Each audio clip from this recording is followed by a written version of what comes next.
Bien. Muy bien, hermanos. Buenas noches. Buenas noches. Vamos entonces a empezar nuestra reunión de hoy. Ana, no salga que tú que vas a hacer la reunión, la oración. Ah, Anita, ¿puedes sacar tu silencio?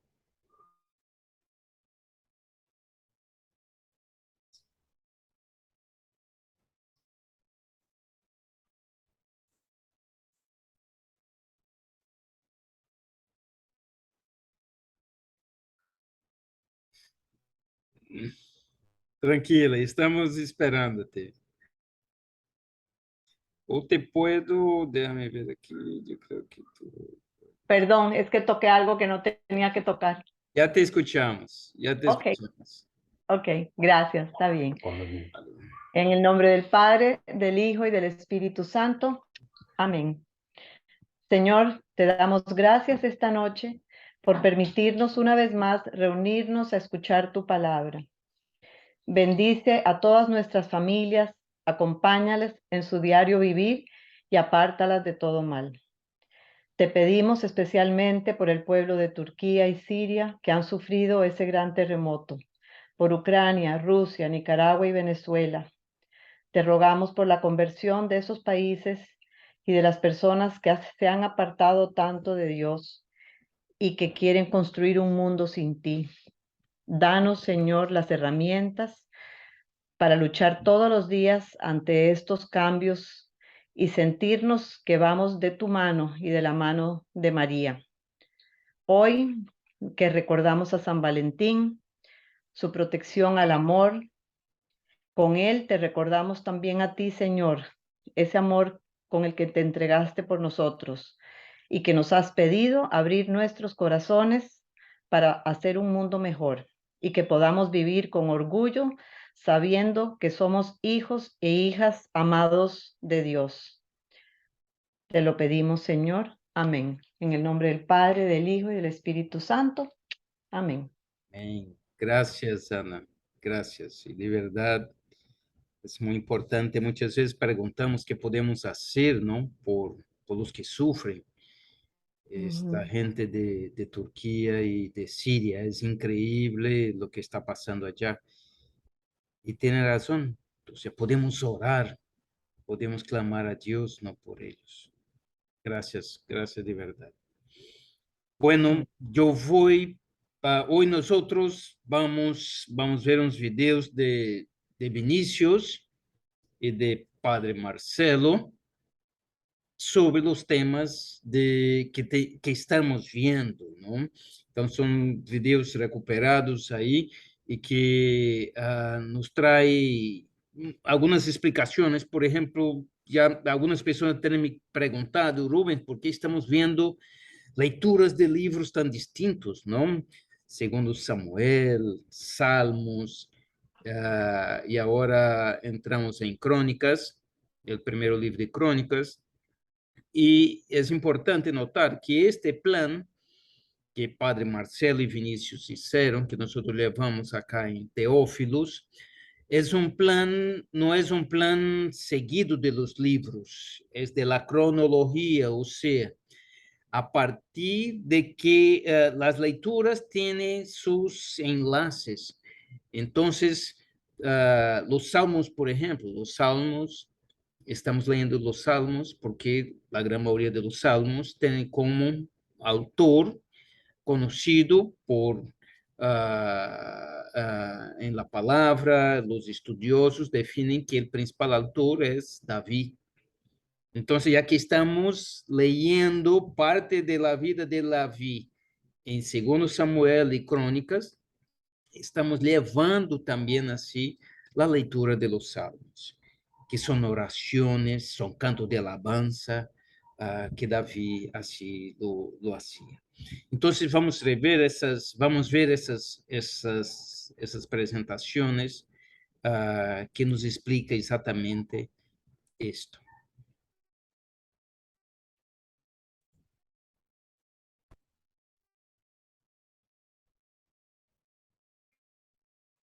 Pero gustaría de hablar hoy muy simplemente porque hemos leído tantos salmos en esta semana.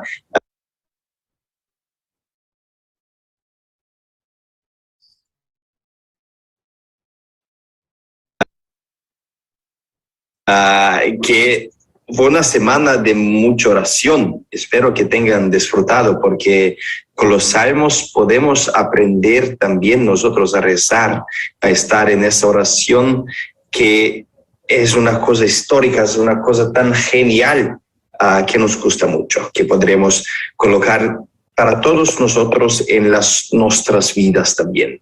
Los mismos salmos que David lo compuse tantos años atrás, también nosotros estamos siempre con ellos.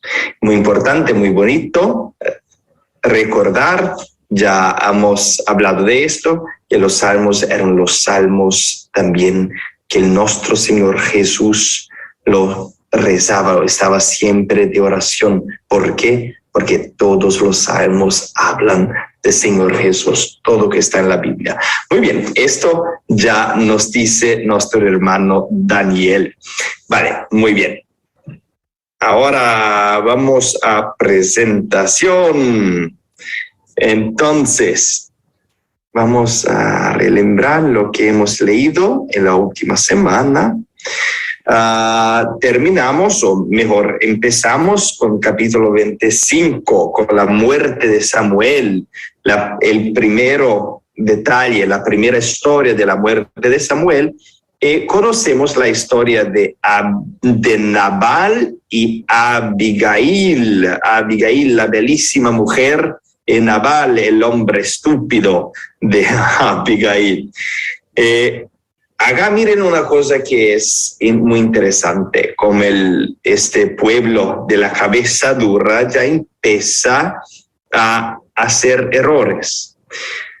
Acá nuestro héroe, David, no podemos nos esquecer que ya tenía una mujer. Su mujer era Micol, era la hija de Saúl, que lo leemos luego en principio. Pero después, cuando David debe que sumir de la vida de Saúl, no estaba más junto con Micol. Entonces, por acá conoce a Abigail, que está completamente también como enamorado de Abigail, y con toda la historia que se pasa de Abigail y de Nabal, conocemos más una mujer de David, que es Abigail.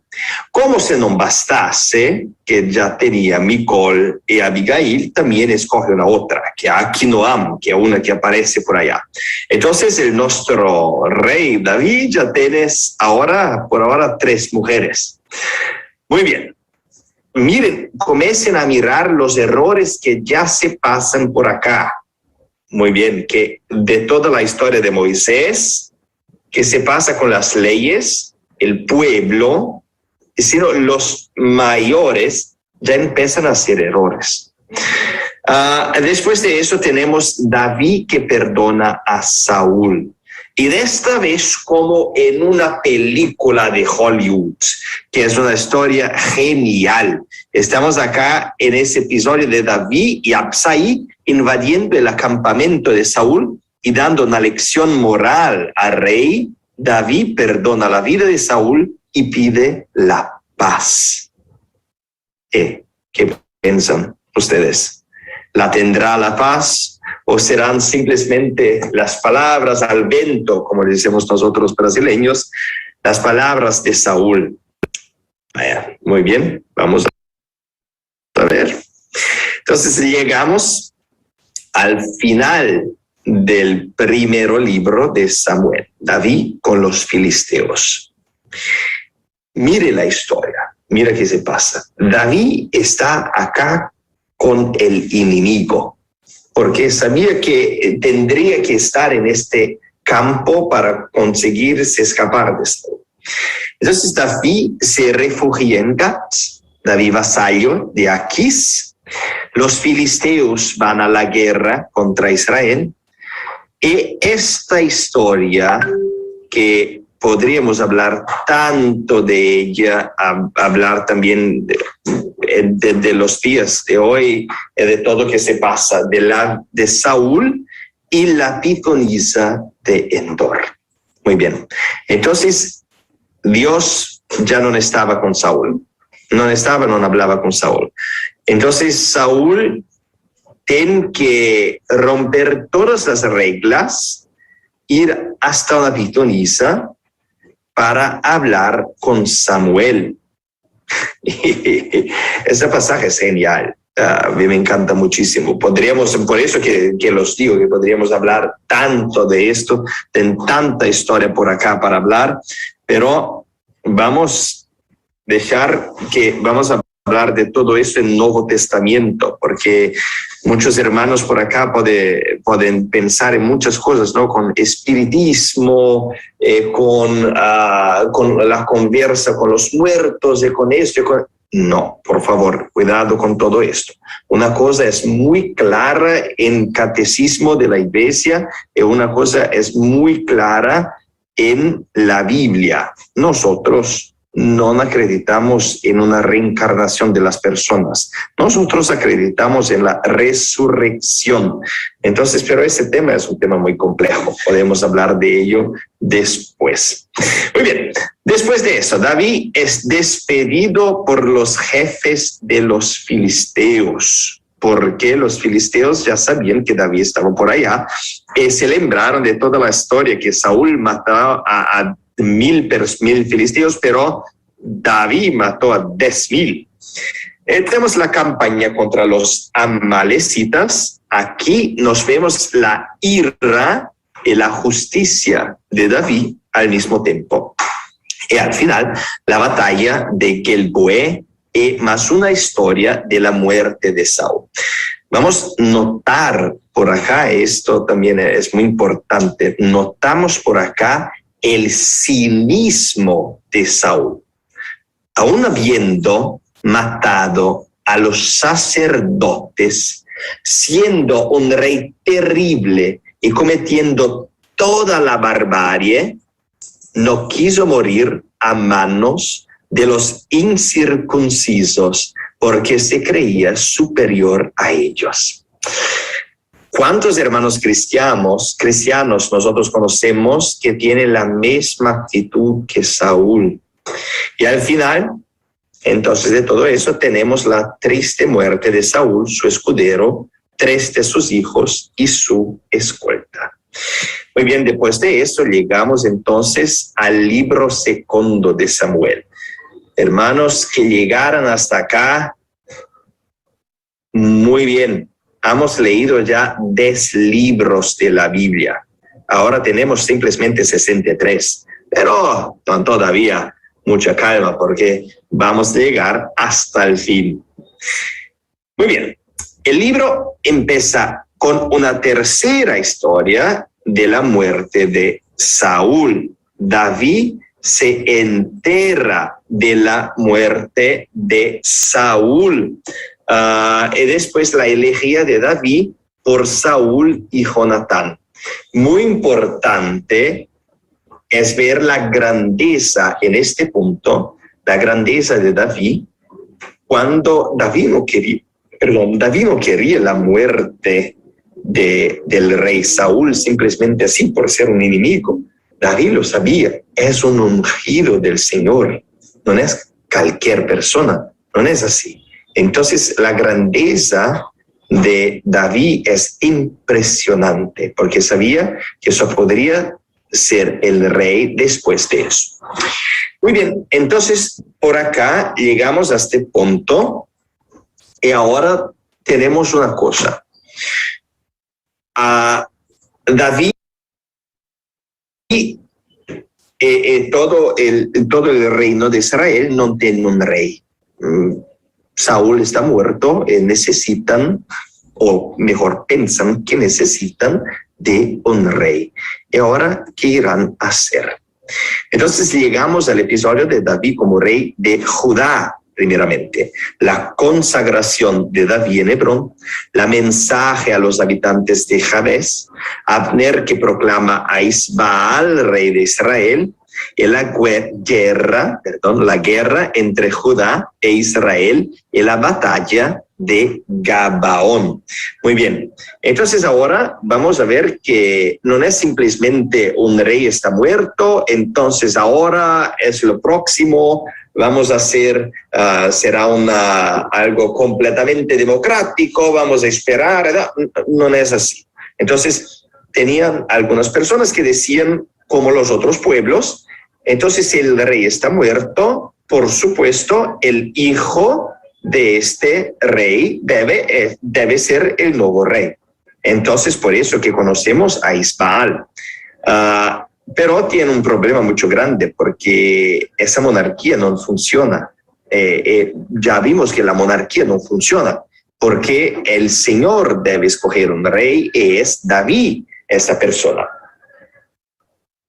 Muy bien. En la segunda parte conocemos los hijos de David, los 6 hijos de David nacidos en Hebrón. Después la ruptura entre Abner e Isbaal. Lo vemos que Isbaal ya no quería todo eso, ya no podría todo esto. No era como su papá, como Saúl. Después Abner negocia con David y tenemos un final terrible de la historia, con mucha sangre, con muchos asesinatos, que el asesinato de Abner y el asesinato de Isboset o Isbaal. La indignación de David, pero la muerte de Isbaal es exactamente lo que le da a David el trono de Israel. ¿Por qué? Porque ahora no tenemos Abner, ahora no tenemos Isbaal. O sea, está todo libre para que David pueda ser el nuevo rey de Israel. Muy bien, hermanos.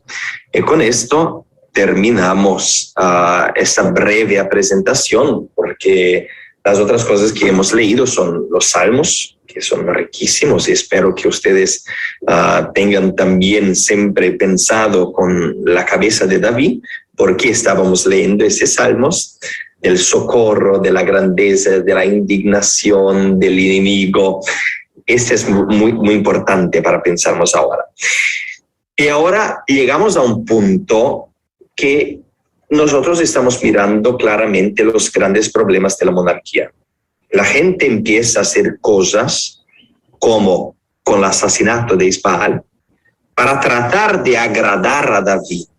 Con la muerte de Isbaal vemos claramente lo fallido que fue el intento de la monarquía. O sea, las cosas no están bien. Y con la muerte de Absal-Isbaal, el camino muy claro para David como rey de Israel.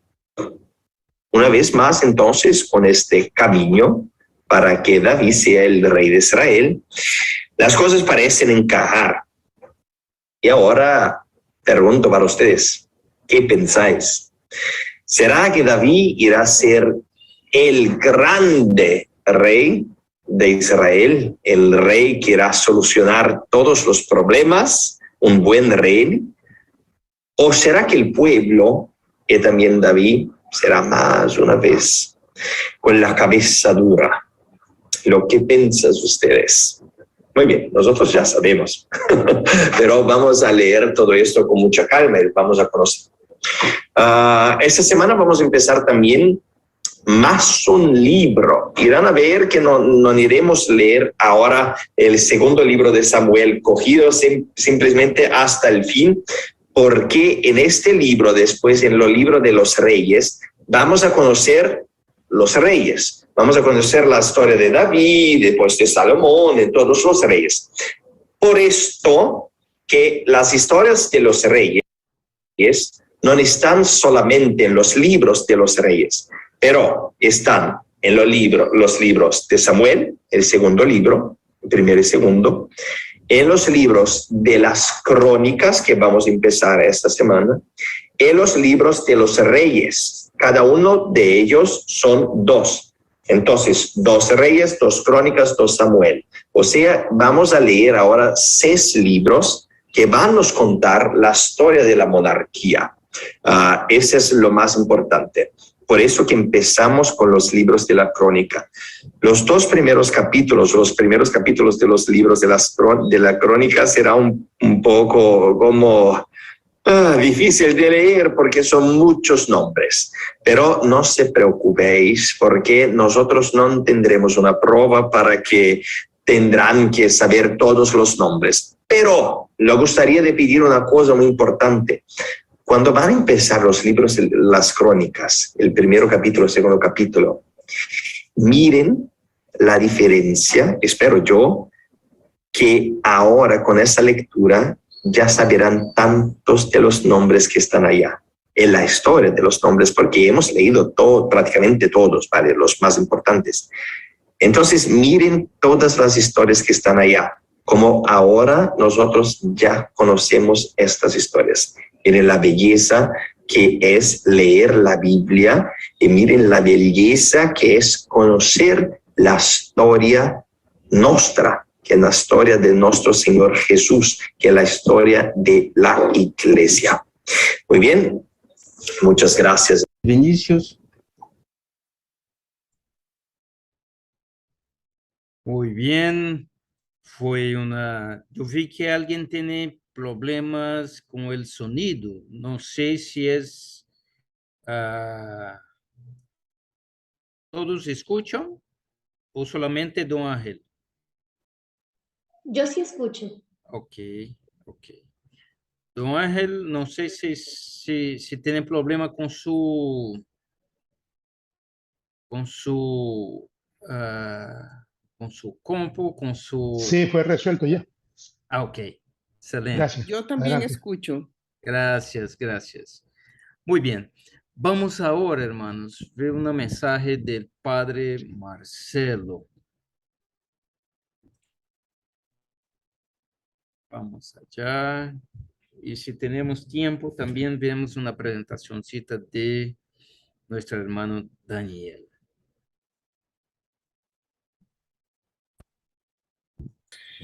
Y nuestra propuesta para hoy es hacer un pequeño resumen de la historia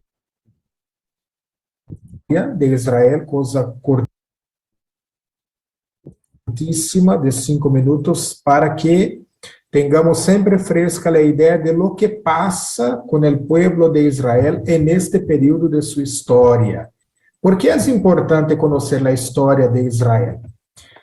Para compreender, por una parte, el Antiguo Testamento, o sea, algo más histórico, un conocimiento de la geografía, de la vida, de las costumbres de esta gente, que fue, pues, la gente de la cual vino nuestro Señor Jesucristo.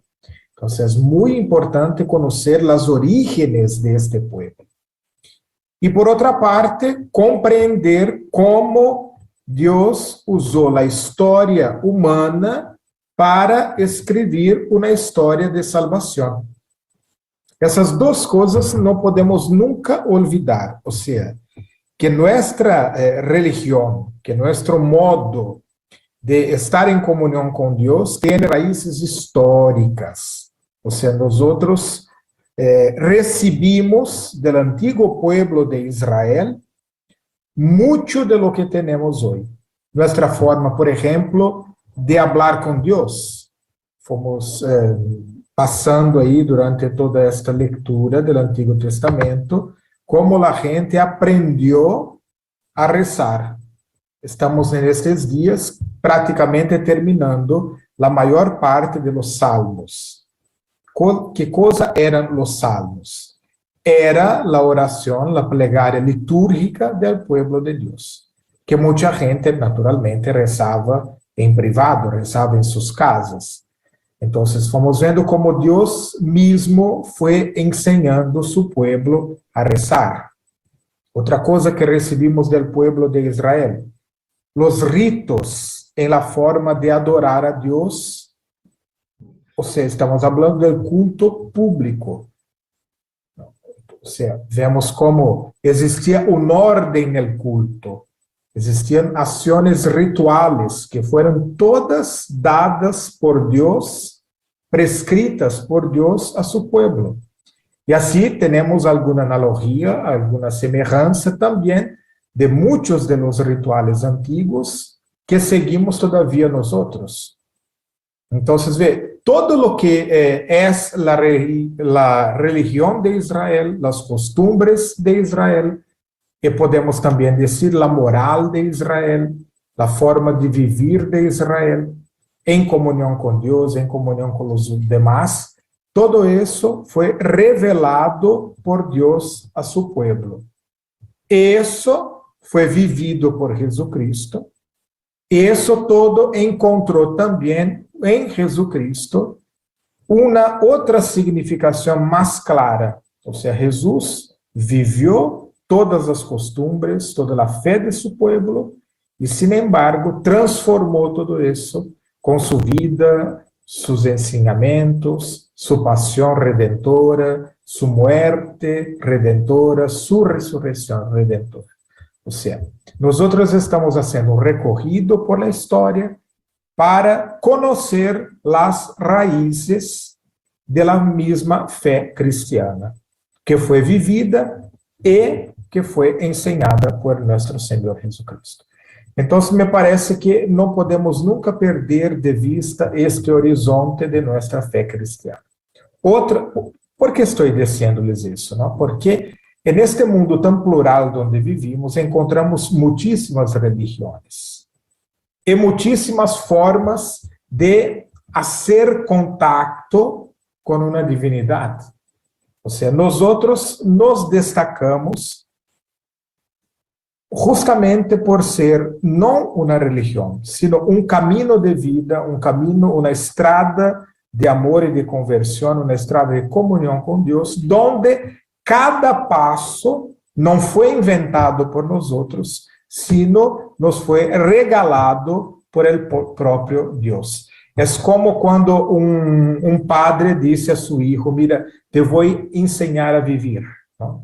Ou seja, que não tens que procurar ou inventar-te modos para buscar isso, para buscar aquilo, para fazer isso, fazer aquilo. Eu mesmo te vou ensinar como se vive. Essa é a história do povo de Israel.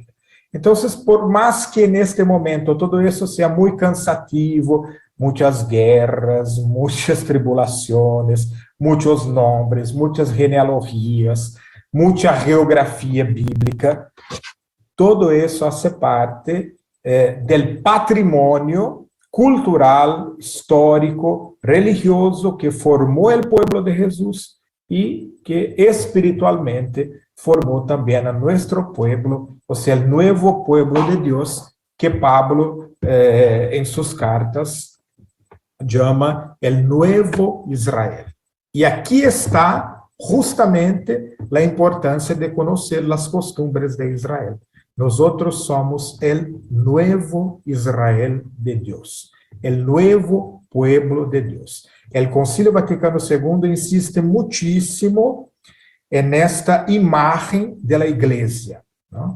Nós estamos em tempos de sínodo, em América Latina também da Assembleia Eclesial Latino-Americana, e esta imagem do povo de Deus está volvendo com muita força.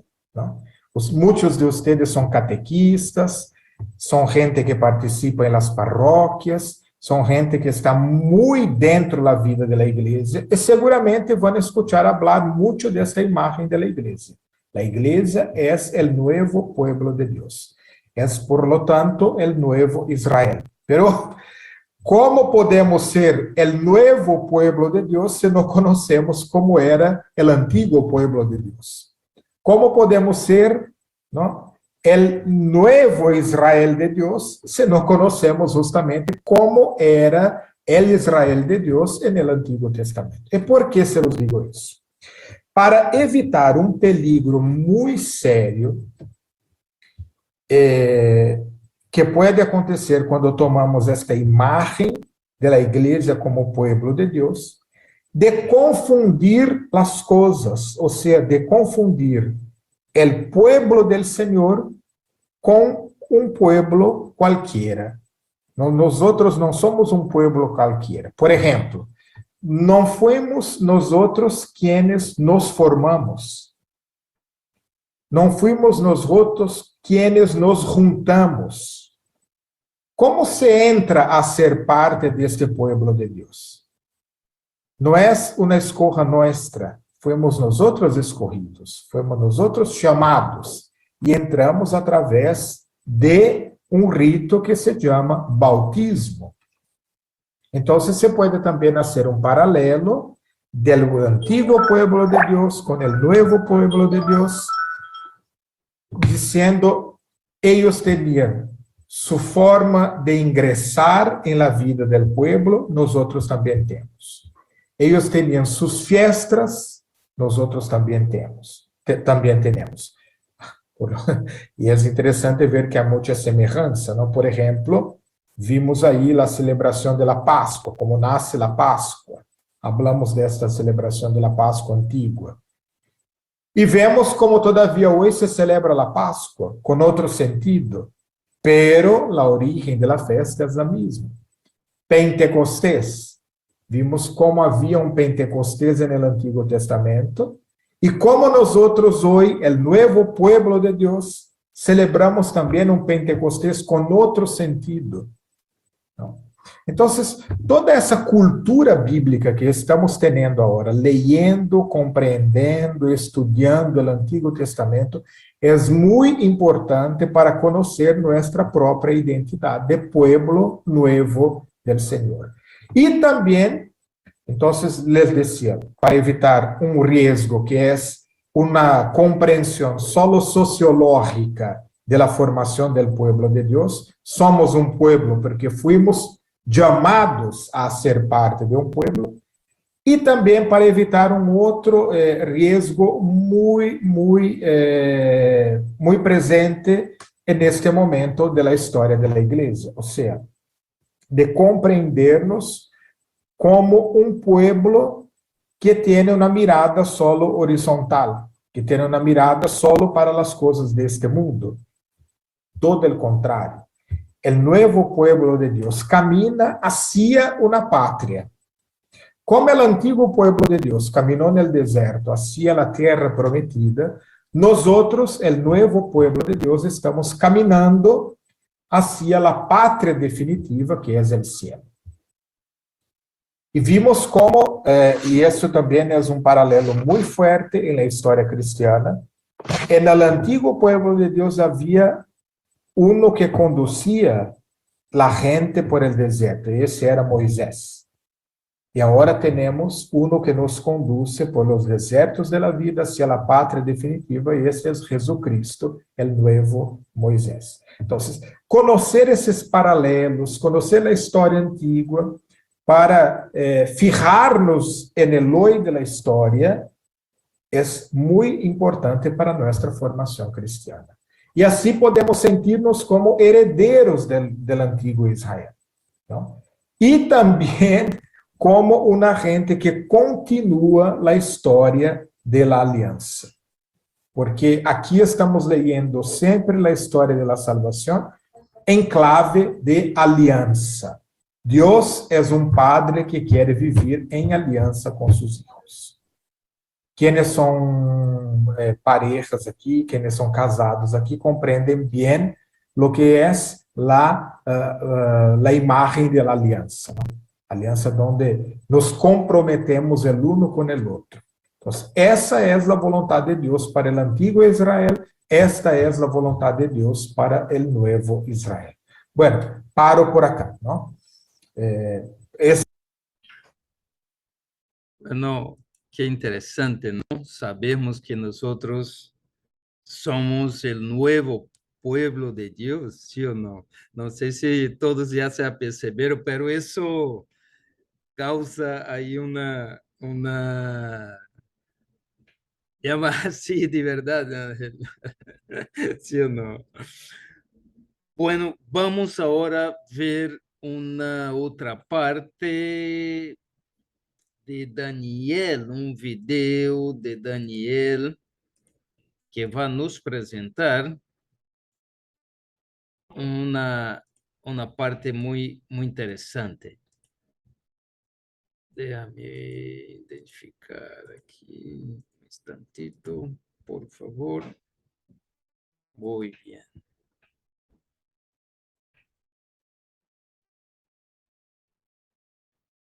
Vamos a ver ahora.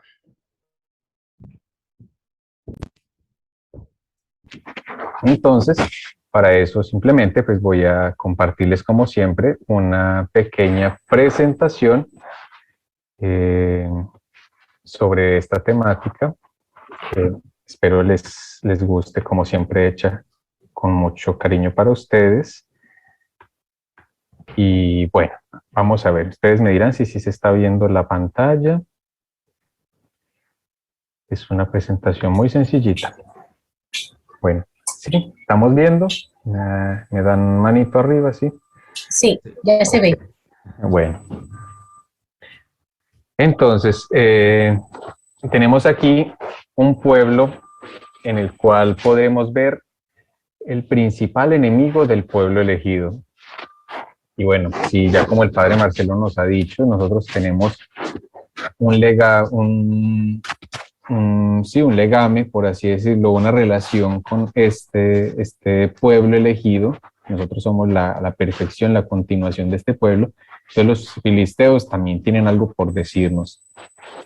En realidad, aunque son unos enemigos históricos, podríamos decir, si nosotros leyéramos en el ámbito de la historia civil,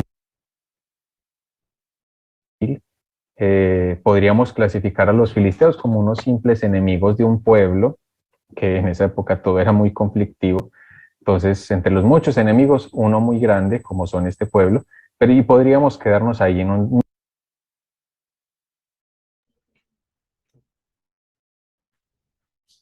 mero dato. Perdón. Perdón. Un instantito, por favor.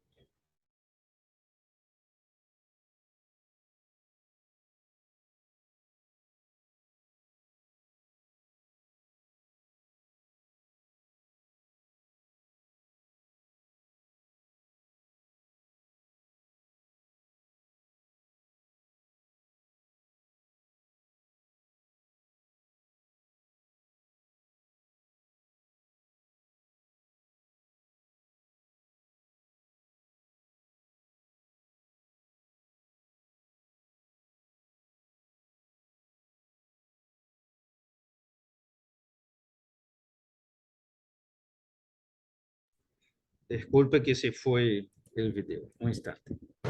Ya lo tengo.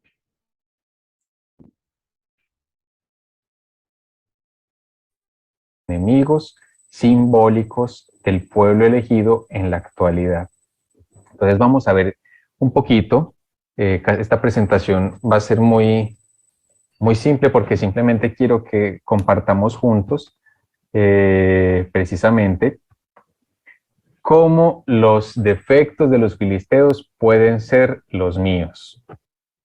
Es decir, estos enemigos históricos del pueblo de Israel contra los que los elegidos tienen que pelear, en realidad también son de algún modo los enemigos contra los cuales nosotros también tenemos que combatir. Entonces aquí tengo 5 características de los filisteos que les quiero contar, de modo que en cada una también aprendamos un poquito de historia, de geografía, de datos históricos, pero también a la vez nos podamos ver reflejados ahí en esta lucha contra estos enemigos espirituales. Entonces, aquí quisiera que nuestro primer punto a analizar de la identidad de este enemigo es que son unos pueblos invasores. ¿Por qué decimos que es un pueblo invasor? De hecho, es muy curioso que la palabra filisteos venga naturalmente del hebreo, que era la lengua con lo cual el pueblo de Israel llamó a estos pueblos que estaban invadiendo. En realidad no sabemos los filisteos cómo se llamaban a sí mismos. Solamente tenemos lo que el pueblo de Israel dice en la Biblia, que los llama con esta palabra hebrea pelish. Pelish es una palabra que significa divisores, invasores. Entonces, no es que los filisteos se consideraran a sí mismos así. De hecho, como les digo, no sabemos ellos cómo se llamaban a sí mismos. O sea, nosotros somos esto, no. Nosotros solo sabemos que los pueblos circundantes, como el pueblo de Israel, los llamaban los felís, es decir, los invasores. Y de ahí los pelís, pues, es una palabra un poco similar, que ya filisteos, ¿no? Entonces, ya cuando lo pasamos al español queda como así. Entonces, esta es una de las interpretaciones que se da. Tenemos que darnos cuenta que este es un pueblo muy difícil de estudiar, muy complicado porque es un pueblo muy misterioso. Ya veremos después otros datos que nos van a dar cuentas que veramente, que de verdad parecen un poco como alienígenas, ¿cierto? No se sabe ni de dónde llegaron, ni cómo aparecieron en la historia del pueblo, pero en realidad simplemente se trata de un pueblo que ya lo veremos. Hay una versión moderna de quiénes son estos filisteos, y precisamente esta es como la segunda palabra que les quiero regalar. Además de ser un pueblo invasor, es decir, de alguna manera también nos recuerda ese principio espiritual, ¿no? De que el diablo, como Jesús lo decía, trabaja de esa manera, dividiendo, entrando a crear conflictos dentro del alma que nos pongan en oposición, sea a Dios, sea a nuestros hermanos, sea con nosotros mismos.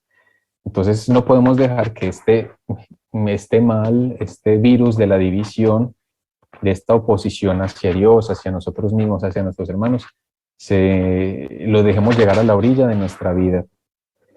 De hecho, este pueblo es un pueblo, como les decía, como sin identidad.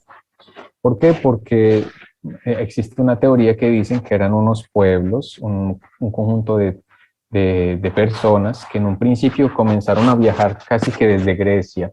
Es decir, los filisteos no son originarios de la región de Medio Oriente, de donde es Israel, Egipto y esta zona de allá, sino que parece que son de la zona europea más que todo, de la zona de Grecia, y fueron un poco desplazándose marítimamente porque eran buenos navegadores y llegaron a la costa de lo que hoy es la región de la Franja de Gaza, esta zona conflictiva de hoy en día, y llegaron ahí asentándose, y entonces todos los pueblos vecinos, también Egipto los consideraba unos pueblos como invasores, ¿cierto? No se sabía ni de dónde venían.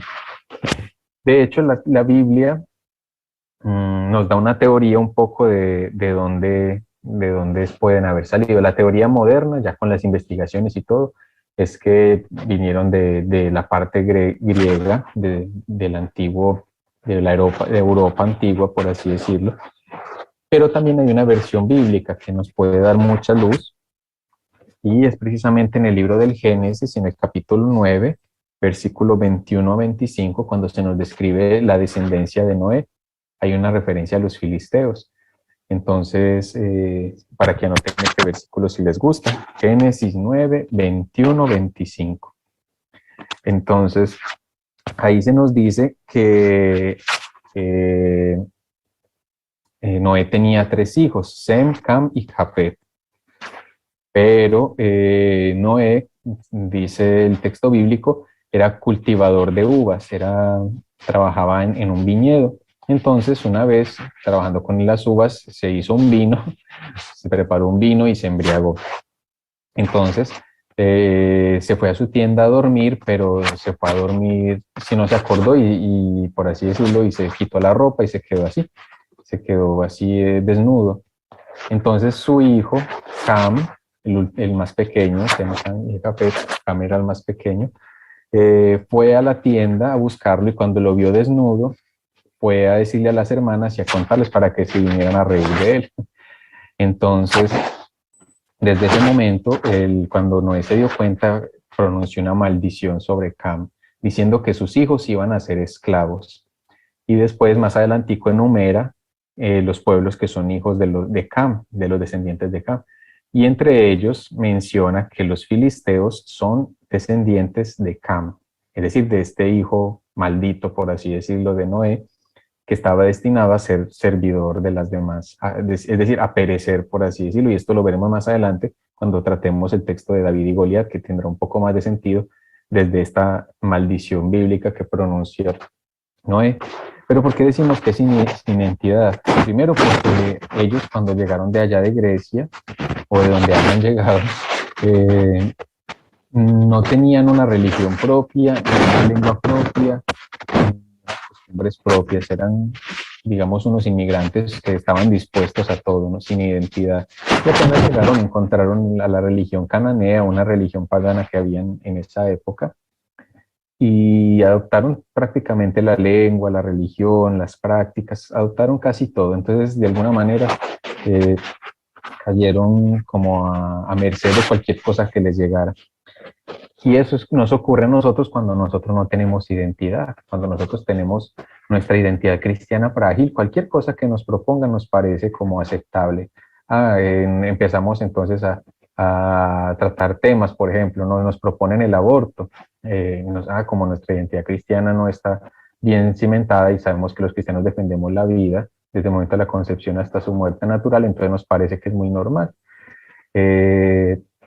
Y así nos puede pasar con muchas otras cosas, con la misma realidad del pecado, que hoy en día pareciera que es más difícil saber qué es pecado y qué no, porque nuestra identidad de cristiano quizás esté más herida, como la de los filisteos, que precisamente agarraban todo lo que había de la región. Pero además, porque como vimos en el libro del Génesis, Cam se burló de su padre, es decir, por decirlo, negó sus raíces. Puede pasar a nosotros también cuando nosotros nos burlamos de nuestras raíces también espirituales, es decir, cuando, por ejemplo, hablamos del Papa, hablamos de los sacerdotes, hablamos mal, estamos haciendo un poco como Cam, es decir, estamos haciéndonos mofa de nuestros padres. Entonces esto nos quita nuestra identidad porque nosotros somos hijos espirituales de la iglesia, hijos espirituales de los sacerdotes. Entonces no podemos hacer como Cam, que reírnos de la desnudez, es decir, de los errores incluso de nuestros sacerdotes, de nuestros dirigentes. Entonces no podemos ser un pueblo de Dios sin identidad. No podemos ser ni invasores, ni dejarnos invadir también, y no podemos dejar de lado nuestra identidad como los filisteos. Pero un tercer punto que quisiera compartir con ustedes es precisamente el de la ambición, porque los filisteos apenas llegaron a la zona del mar, a los pueblos del mar, a la orilla de la franja de Gaza, se propusieron a toda costa invadir Egipto e Israel, que eran como las dos grandes potencias que habían en esa sección. Entonces querían invadir Egipto, la megapotencia de la época, y le causaron muchos problemas a los egipcios. Los filisteos apenas llegaron, se organizaron bien, tenían una buena estrategia militar, tenían una buena visión de la guerra, entonces se organizaron en 5 ciudades, cada una con un príncipe, por así decirlo, y un príncipe superior que los coordinaba a todos. Entonces así poco a poco se fueron expandiendo grandemente para precisamente obrar su ataque contra Egipto, y a ellos los ayudó mucho algo, y precisamente esto es una cosa que de pronto nos puede también decir a nosotros, y es que ellos aprovecharon un poco de que el pueblo elegido de Israel estaba apenas consolidándose. Entonces ellos llegan en la época de los jueces, es decir, ellos ya tenían su estructura de 5 ciudades, y apenas el pueblo de Israel estaba en la época de los jueces, donde estaban apenas suscitándose dirigentes. Entonces es muy, digamos, grande para nosotros aprender contra quién es que estamos peleando, ¿cierto? ¿Por qué? Porque resulta que los filisteos apenas se enfrentaron contra Egipto, que creyeron que era una cosa muy fácil, y contra Israel, se dieron cuenta de que habían cometido un grave error porque los egipcios los acabaron en un modo que los terminaron orillando solamente a la orilla del mar. Ellos querían tomar todo Egipto y nunca pudieron invadir Egipto.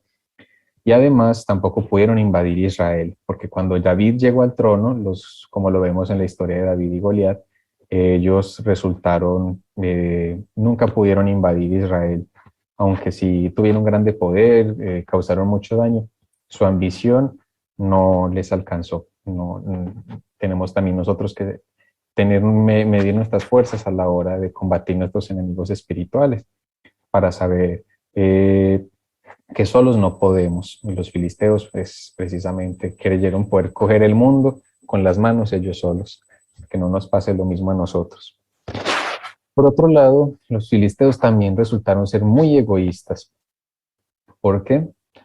Porque precisamente ellos, de alguna manera, primero que todos los demás pueblos de la región, descubrieron el secreto de cómo se usa el hierro, este mineral precioso que servía para hacer armaduras, lanzas, armas de guerra, carrocerías, y que les dio un gran poder militar. Pero en esa época casi todo el mundo apenas sabía manejar el cobre y el bronce, es decir, metales un poco más económicos, que eran más fáciles de hacer. Entonces el pueblo de Israel, por ejemplo, apenas tenía el bronce. En cambio, los filisteos, váyase a saber cómo, lograron aprender cómo es que se hacía el hierro, pero nunca le quisieron revelar este secreto a nadie. Este secreto se lo tuvieron por siglos y siglos, y eso les daba grandes victorias y grandes ventajas, porque obviamente el hierro es más resistente a las flechas, a los espadazos. Entonces lograban causar grandes daños, y este gran descubrimiento pues, se lo tuvieron para el éxito de ellos. Entonces podemos ver que cuando nosotros tenemos también un gran don, una gran cosa para poner al servicio de los demás, pues no podemos hacer como los filisteos, que lo usemos para destruir, sino que antes lo usemos para edificar. No podemos ser egoístas. Puede que mi talento pudiese salvar a alguien de alguna cosa, mi talento artístico, mi talento de servir, mi talento médico, mi talento de cualquier género. Puede ser que yo me lo esté guardando de algún modo, y en realidad puede ser instrumento de salvación para los demás, como los filisteos, ellos lo usaron para mal. Y por último, pues este quizás sea uno de los rasgos más característicos de este pueblo, pues es la soberbia, porque como vemos, el filisteo más famoso de toda la historia bíblica es precisamente Goliat, este gran soldado que se hacía mofa de decir, no, a mí nadie me va a poder derrotar, a mí precisamente me pueden traer a la persona que quieran y yo voy a poder con ella.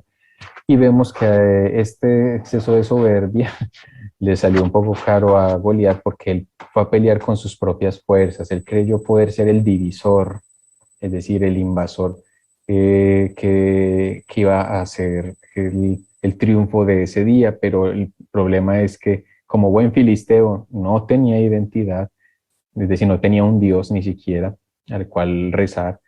Tenía mucha ambición, es decir, quería él solo acabar con todo el ejército.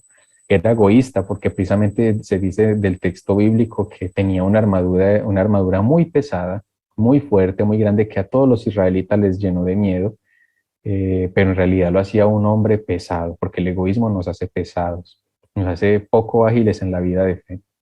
Entonces este hombre era pesado. Vemos que precisamente no tuvo ni siquiera habilidad para esquivar un piedrazo de un joven pastor. Entonces, en realidad, la soberbia, como todo, como también le pasó a Lucifer ante el ángel Gabriel, es precisamente una soberbia que en realidad no tenía fundamento, porque se creía tener un gran poder, y en realidad lo que era una persona muy frágil, porque quien no tiene identidad, quien tiene ambición y quien es egoísta, es una persona muy frágil por dentro, así sea muy grande por fuera. Entonces, de alguna manera, en la historia de David y Goliat está ejemplificado también la historia del bien y del mal, ¿no? De la lucha de Lucifer, de la rebelión de de él contra los ángeles, que fue precisamente por soberbia, y que nosotros no caigamos en este mal de creernos más que nadie, más que todos precisamente, y que al final terminemos siendo pesados, poco inteligentes y terminemos derrotados. Y precisamente por combatir con nuestras propias fuerzas dejamos de lado nuestra dependencia a Dios, que nos da las victorias.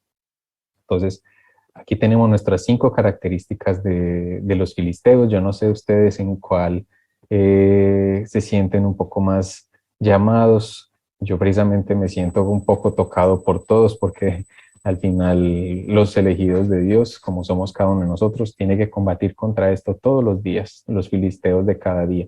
Piensen ustedes a ver quiénes son esos filisteos de su vida. ¿Cómo están ustedes de pronto sin saberlo convirtiéndose en algún filisteo por ahí, llenándose de pronto de algún egoísmo, de alguna ambición?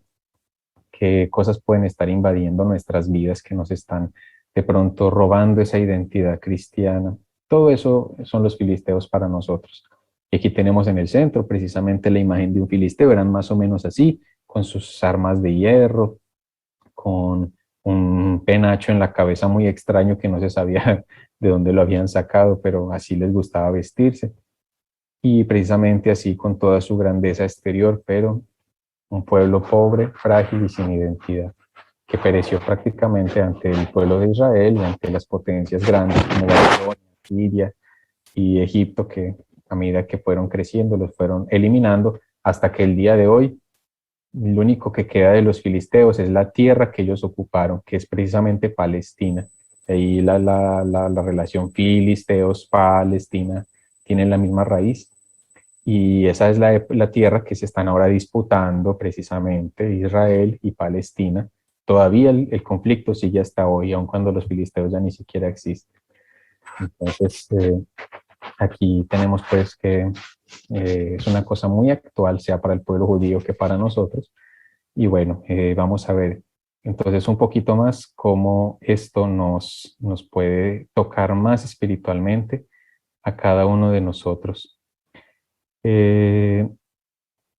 Por aquí hay una pregunta, ¿podríamos decir que tener una actitud 100% relacionalista sin fe es ser un filisteo? Sí, gracias a Juan por esta pregunta, porque precisamente el racionalismo es una actitud, primero, que no es sincera, porque en realidad no es posible vivir sin hacer continuos actos de fe. Es decir, es un acto de soberbia y un poco de ambición pretender que todo se puede explicar con la razón. Entonces, precisamente cuando la ciencia, hay un dicho muy bonito, ¿no? que dice, un poco de ciencia te puede quitar la fe, pero mucha ciencia te puede devolver la fe. ¿Por qué? Porque en realidad la fe y la razón no tienen por qué ser enemigas, en realidad son aliadas como dos alas, dice Juan Pablo II, que lo celebramos ayer, como dos alas en los cuales avanza la verdad. La verdad se compone de fe y de razón. Hay cosas que no pueden ser explicadas por la fe, que no pueden ser del todo explicadas por la fe, ni de todo explicadas por la razón. Todas dos deben ir de la mano. Pero la fe sin la ciencia es ciega. También lo dice Juan Pablo II. Y la ciencia sin la fe es coja. Entonces, todas dos deben ir de la mano para poder llegar a la verdad. Son las dos herramientas creadas por Dios, no pueden ir en conflicto. Entonces, no seamos filisteos también en ese sentido de creer que solo un aspecto de la realidad como es la ciencia puede ser explicar todo un misterio tan grande como es el misterio de la realidad. Entonces, bueno, y bueno, ahora los dejo con el padre Marcelo que nos va a explicar una actividad muy interesante ahora.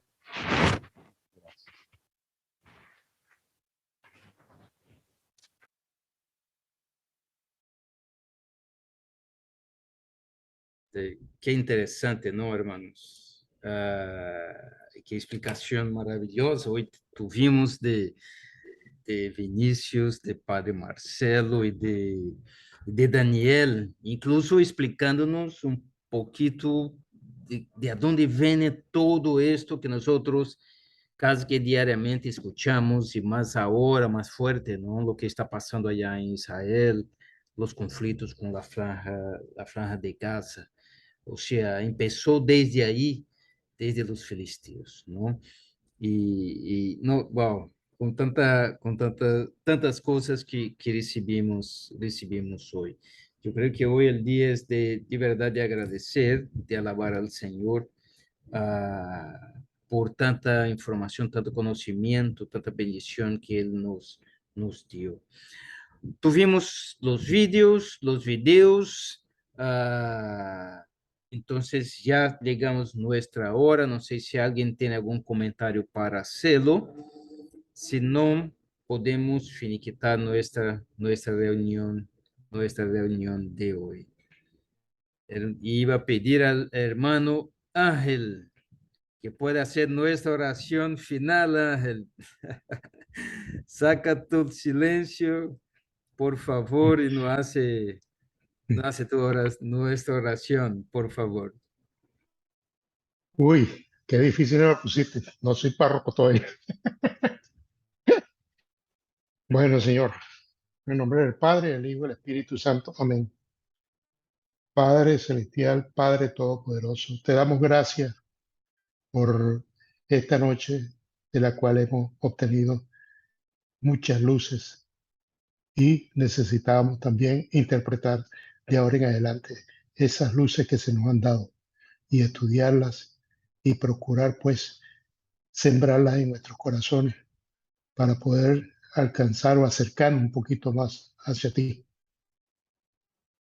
Solo pedimos pues en voz de todos la bendición tuya, Señor, y que nos permita pues en esta vida llegar hasta lo más profundo, lo más cercano hacia ti. Bendícenos, Padre, a cada uno de nosotros. En nombre del Padre, del Hijo y del Espíritu Santo. Amén. Gracias, hermano. Gracias. Qué oración bella, hombre. Gracias. Buenas noches a todos. Buenas noches. Muy buenas Buenas noches. noches. Buenas Que noches. descansen. Descansen Hasta la próxima semana. Chao. Ok, hasta luego. Gracias.